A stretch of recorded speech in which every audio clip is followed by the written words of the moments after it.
혹시 그런 생각을 해본 적이 있으신가요?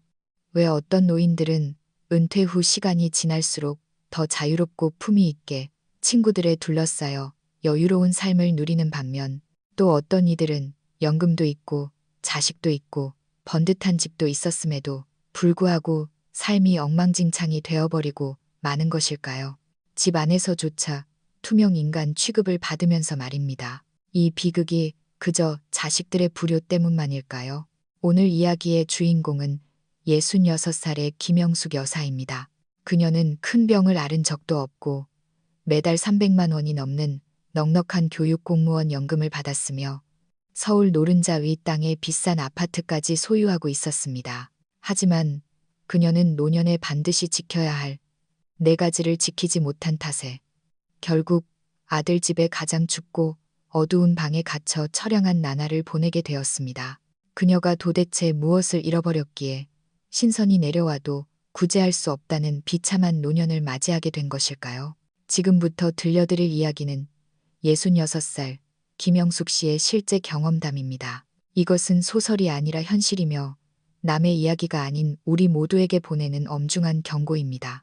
부디 후회 없는 노년을 위해 끝까지 귀 기울여 주시길 바랍니다. 제 이름은 김영숙, 올해 66살입니다. 평생 교단에 섰던 퇴직교사죠. 만약 시간을 되돌릴 수만 있다면 저는 제 남편 박철수 씨가 아직 살아있던 그 시절에 영원히 머무르고 싶습니다. 그때 우리는 남들이 부러워하는 모범적인 은퇴 부부였습니다. 저와 남편은 서울의 초등학교에서 35년 동안 아이들을 가르쳤습니다. 1980년 교대를 졸업하고 처음 교단에 섰던 그날부터 2015년 정년 퇴임할 때까지 우리는 한 길을 걸어왔죠. 우리는 서울 서초구에 지은 지 35년 된 낡은 아파트에 살았습니다. 비록 엘리베이터도 없는 4층짜리 저층 아파트였지만 30평 남짓한 그 집은 우리 부부의 안식처였고 대출금은 진작에 다 갚은 상태였습니다. 매달 들어오는 연금만 합쳐서 600만 원이 넘었으니 서울 물가가 아무리 비싸다 한들 우리 두 사람이 살기에는 차고 넘치도록 풍족했지요. 매일 아침 6시 30분이면 우리는 손을 잡고 근처 서리풀 공원으로 산책을 나갔습니다. 남편은 항상 작은 배낭에 고혈압 약과 따뜻한 보리차가 담긴 보온병을 챙겨 메곤 했죠. 산책을 마치고 돌아오는 길에 저는 동네 시장에 들러 신선한 식재료를 샀고 남편은 집에서 신문을 보며 차를 우려냈습니다. 젊은 시절 늦은 밤까지 학생들 숙제를 검사하느라 얻은 가벼운 위험이 있었지만 담백한 식사와 규칙적인 생활 덕분에 큰 문제는 없었습니다. 남편의 혈압도 아주 잘 관리되고 있었고요. 우리 아들 민호는 판교 테크노밸리에 있는 대기업 IT 회사에 다니며 억대 연봉을 받고 있었고 상냥한 며느리 지은이와 토끼 같은 손자 준우까지 낳아주었습니다. 주말이면 아들 내외가 찾아와 제가 만든 매운 갈비찜을 맛있게 먹곤 했습니다. 손자 준우는 할머니, 할아버지 곁을 떠날 줄 몰랐고 거실은 3대가 함께하는 웃음소리로 가득 찼지요. 저와 남편은 종종 우리 인생 최고의 작품은 민호를 이렇게 훌륭하게 키운 거이라며 농담 반, 진담 반으로 이야기하곤 했습니다. 매월 둘째 주 토요일에는 퇴직 교사 모임에 나갔습니다. 젊은 시절부터 동고동락했던 동료들은 은퇴 후 서로에게 가장 든든한 정신적 지주가 되어 주었죠.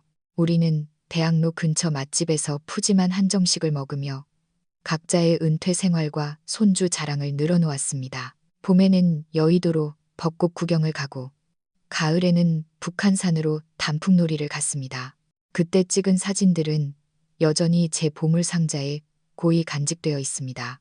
동네 이웃들과의 소소한 즐거움도 있었습니다.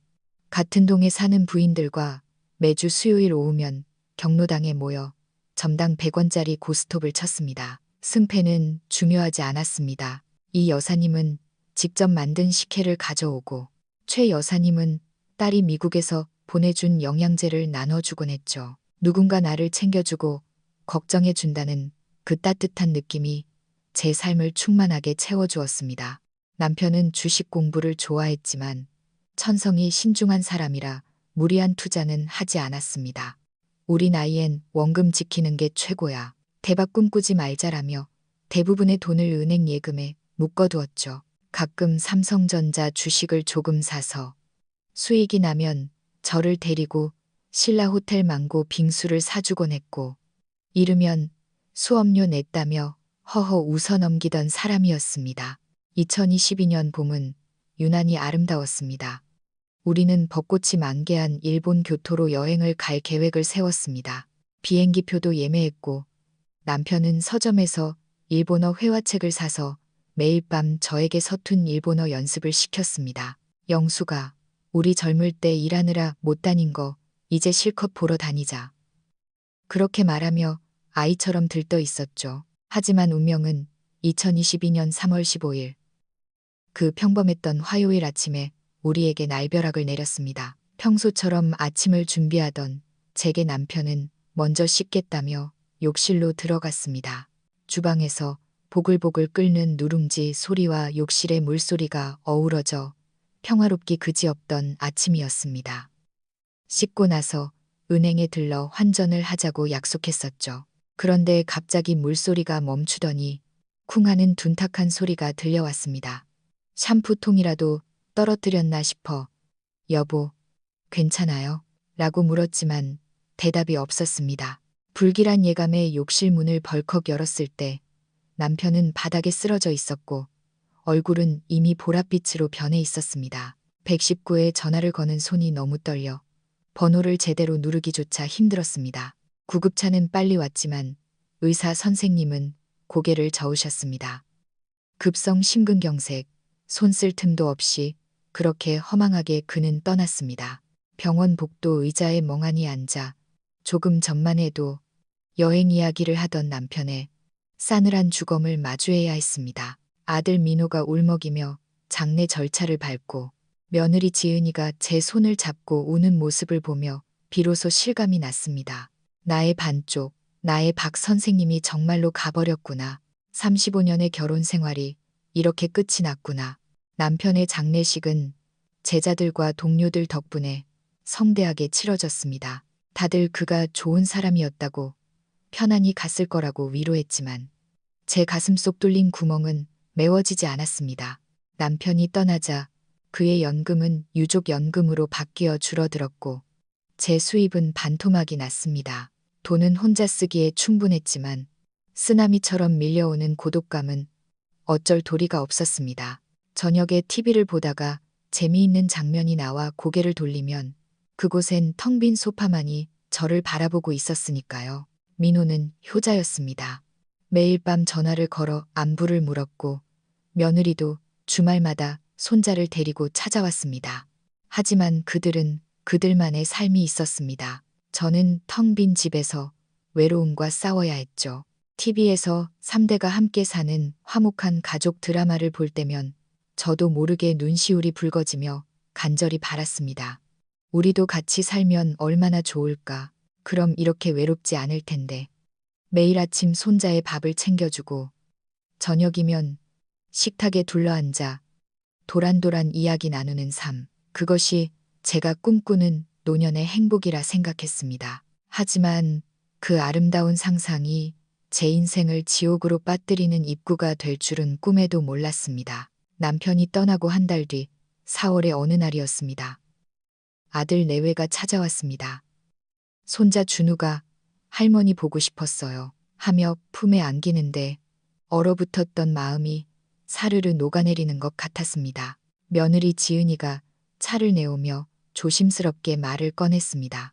어머니, 혼자 계시는 거 너무 걱정돼요. 이 아파트 엘리베이터도 없어서 계단 오르내리실 때마다 무릎 아프시잖아요. 지난번 위경련 났을 때도 저희가 옆에 없어서 얼마나 놀랐는지 몰라요. 아들 민호도 거들었습니다. 맞아요, 엄마. 연세도 드셨는데 혼자 계시다가 무슨 일이라도 생기면 어떡해요. 저희랑 합치시는 게 어때요? 순간 가슴이 뭉클했습니다. 자식들이 나를 이토록 챙겨주는구나 싶어서요. 며느리가 덧붙였습니다. 어머니, 사실 저희가 이사를 계획하고 있어요. 지금 전세 살고 있는데 집주인이 보증금을 너무 많이 올려달라고 해서요. 판교 쪽에 새로 짓는 대단지 아파트를 봐둔 게 있는데 어머니 이 집이 서초동이라 팔면 꽤 값을 받을 수 있을 거예요. 그 돈으로 저희 새집 장만하는데 보태주시면 넓고 엘리베이터 있는 집에서 저희가 어머니 모시고 평생 살게요. 판교. 거기 환경 좋지. 공원도 많고. 네. 단지 내에 커뮤니티 센터도 잘 되어 있고 준우 유치원도 바로 앞이에요. 무엇보다 엄마가 매일 준우 커가는 거 보실 수 있잖아요. 솔직히 고민이 되었습니다. 이 집은 남편과의 추억이 서린 곳이니까요. 거실에 낡은 가죽 소파, 아들이 공부하던 책상, 안방의 침대. 하지만 아들의 간곡한 눈빛과 손자의 재롱을 보며 마음이 흔들렸습니다. 죽은 사람 추억보다 산 사람들과의 온기가 더 그립기도 했습니다. 남편도 하늘에서 제가 자식들과 행복하게 살기를 바랄 것 같았죠. 그래, 알았다. 같이 살자. 제 결정에 아들과 며느리는 환호했습니다. 며느리는 저를 껴안으며 어머니, 정말 잘 생각하셨어요. 저희가 호강시켜 드릴게요. 라고 했습니다. 부동산 중개인은 제 낡은 아파트를 보더니 입지가 워낙 좋아 15억 원은 충분히 받으실 겁니다. 라고 했습니다.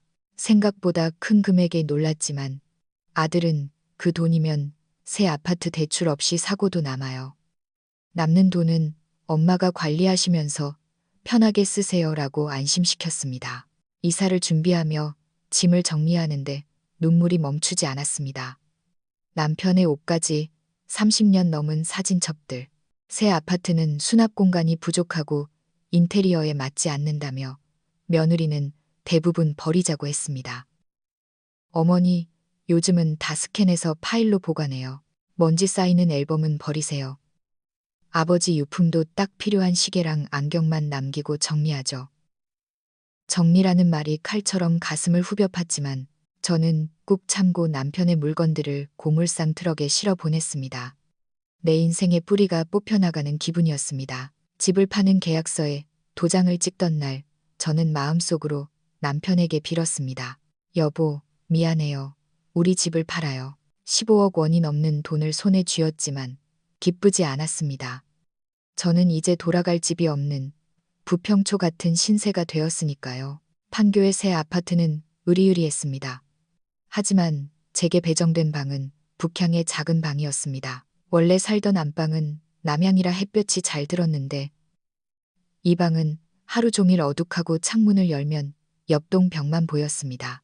게다가 제가 가져온 고가구 자개장은 모던한 인테리어와 안 어울린다며 창고로 치워졌습니다. 거실에 제 결혼 사진을 걸고 싶다고 했더니 며느리가 난색을 표했습니다. 어머니, 거실은 손님들도 오고 하니까 좀 심플하게 두죠. 사진은 어머니 방에 두세요. 저는 이 집의 주인이 아니라 잠시 얹혀 사는 객식구라는 것을 깨닫는 데는 그리 오랜 시간이 걸리지 않았습니다.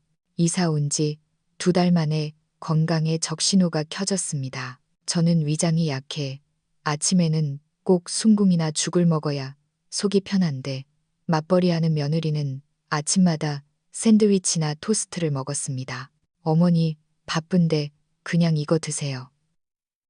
요즘 사람들은 다 빵 먹어요.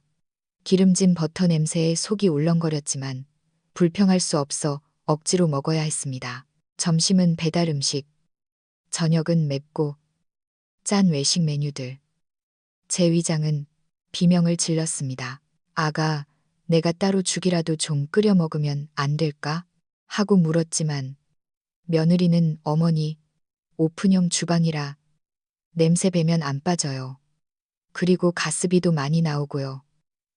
라며 면박을 주었습니다. 더 힘든 건 육아였습니다. 3살 배기 준우는 에너지가 넘쳤습니다. 아침 7시부터 일어나 아이를 씻기고 밥 먹이고 등원시키고 하원 후에는 놀이터에서 몇 시간씩 쫓아다녀야 했습니다. 고질병인 허리디스크가 도져서 밤마다 끙끙 앓았지만 파스 냄새가 난다며 아이에게 안 좋다고 파스조차 붙이지 못하게 했습니다. 며느리가 사준 3만 원짜리 저주파 마사지기는 오히려 통증만 더 키울 뿐이었죠. 한의원에 가서 침이라도 맞고 싶다고 했더니 아들이 정색했습니다. 엄마, 요즘 한의원 다 사기예요. 괜히 돈 쓰지 말고 집에서 스트레칭이나 하세요. 뼈 약하신데 침 맞다 잘못되면 큰일 나요.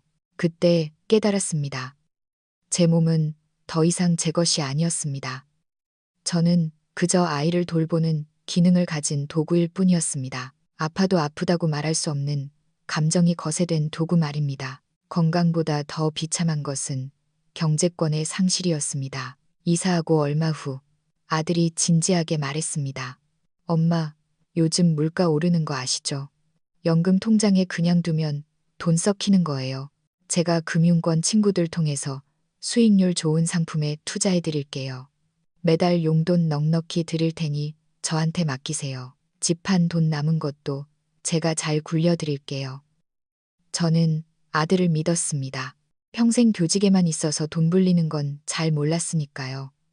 제 연금 통장과 인감, 그리고 집을 판 차액까지 모두 아들에게 넘어갔습니다. 처음엔 생활비로 50만 원을 주더군요. 식사는 집에서 해결하니 충분하다고 생각했습니다. 그런데 다음 달엔 30만 원, 그 다음 달엔 20만 원으로 줄어들었습니다. 엄마, 지난달에 돈을 너무 많이 쓰셨어요. 아껴 쓰셔야죠. 우리 대출 이자 내느라 힘들어요. 백화점에서 20만 원짜리 겨울 코트가 세일하길래 사고 싶어서 아들에게 전화를 걸었던 날을 잊을 수가 없습니다. 매장 직원이 보고 있는 앞에서 아들은 수화기 너머로 소리를 질렀습니다.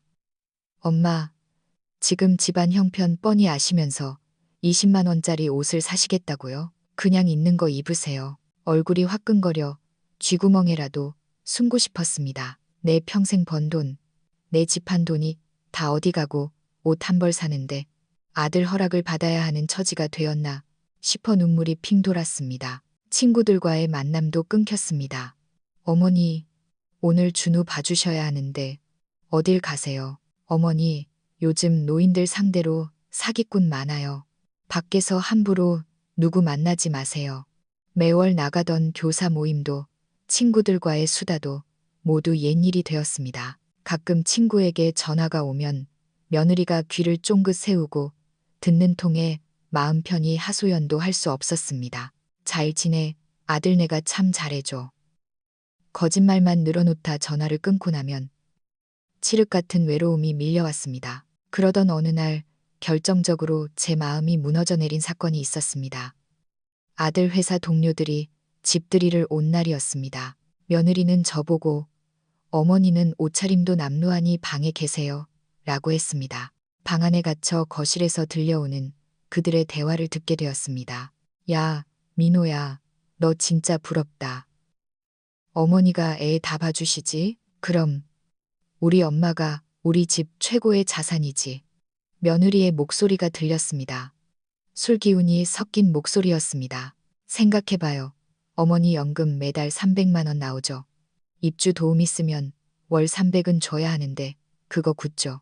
거기다 집안일 다 해주시지. 1년에 거진 1억 가까운 가치를 창출하는 움직이는 자산이라니까요. 호호호. 와, 대박이다. 가성비 최고네. 사람들의 웃음소리가 거실을 메웠습니다. 저는 어머니가 아니라 자산이었습니다. 가성비 좋은 도구였습니다. 방바닥에 주저앉아 입을 틀어막고 울었습니다. 내가 낳아 기른 아들이 나를 돈으로 환산하고 있었습니다. 그날 밤 저는 심한 몸살을 앓았지만 아무에게도 말하지 않았습니다. 마음이 죽어버린 것 같았습니다. 며칠 뒤 저는 폐렴으로 쓰러져 병원에 실려갔습니다. 의식이 가물가물한 와중에 아들 내외가 복도에서 의사와 나누는 이야기가 들렸습니다. 입원이 길어지면 곤란한데 간병인 쓰면 하루에 15만 원이나 하잖아요. 그러게 엄마가 없으면 당장 준우는 누가 봐? 그들은 제 건강을 걱정하는 게 아니라 공짜 베이비시터의 부재와 간병비를 걱정하고 있었습니다. 저는 병상에 누워 뼈저리게 후회하며 이 글을 남깁니다.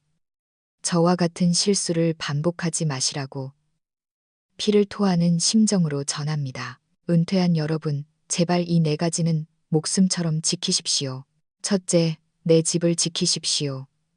자식과 합치지 마십시오. 내 집은 내 마지막 자존심이자 피난처입니다. 집이 있어야 며느리 눈치 안 보고 아들한테 큰 소리 칠 수 있습니다. 자식 집은 내 집이 아닙니다. 그곳에서 나는 영원한 이방인일 뿐입니다. 둘째, 내 돈을 꽉 쥐십시오. 죽기 전까지 유산 미리 주지 마십시오. 내 수중에 돈이 있어야 자식도 효도합니다. 내가 다 불려줄게라는 달콤한 말에 속아 경제권을 넘기는 순간 당신은 부모가 아니라 짐이 됩니다. 셋째, 옛 친구를 잃지 마십시오. 자식만 바라보고 살지 마십시오. 자식은 내 외로움을 채워줄 수 없습니다. 같이 밥 먹고 수다 떨 수 있는 친구가 있어야 숨 쉴 구멍이 생깁니다. 넷째, 나 자신을 잃지 마십시오. 나는 누구의 엄마, 누구의 할머니이기 전의 나입니다. 자식의 인정이나 칭찬에 목매지 마세요. 희생을 사랑이라 착각하지 마세요. 내가 행복해야 자식도 행복한 겁니다. 저는 이제 병원에서 퇴원하면 남은 돈이라도 찾아서 낡은 월세방이라도 구해 나갈 생각입니다. 늦었지만 이제라도 자산이 아닌 인간 김영숙으로 살고 싶습니다. 제 이야기가 여러분의 노년의 작은 등불이 되기를 바랍니다. 부디 저처럼 후회하지 마시고 당당하고 행복한 노년을 보내시길 간절히 빕니다.